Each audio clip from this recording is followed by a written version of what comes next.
உன்னையே நீ நம்பாவிட்டால் நீ எத்துணை தெய்வங்கள் மீது நம்பிக்கை வைத்தாலும் எந்த தெய்வத்தாலும் உனக்கு விமோசனம் கிடையாது. உன்னை நம்ப கற்றுக்க. ஆயிஷான்னு ஒரு பொண்ணு 10th ஸ்டாண்டர்டில் கார்பரேஷன் ஸ்கூலில் படித்து 10ஆவதுல ஃபஸ்ட் மார்க் தமிழ்நாட்டில் வாங்கினுச்சு. நானும் கலெக்டரும் மெட்ராஸ் கலெக்டரும் ப்ரைஸ் கொடுக்க போயிருந்தோம். நான் ப்ரைஸ் கொடுக்கும்போது அந்த பொண்ணு மேடையில் அழுதுகிட்டே இருந்துச்சு. ஏமா அழுவுற அப்படின்னு கேட்டேன்.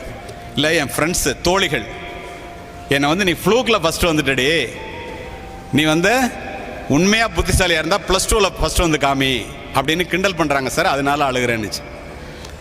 நான் உடனே முதுகில் அப்படி தட்டி கொடுத்து நான் சொன்னேன், அழாதம்மா, நீ பெரிய முயற்சியில் ஈடுபடும் போது இந்த உலகம் உன்னை பார்த்து வீண் முயற்சி என்று சொல்லும்.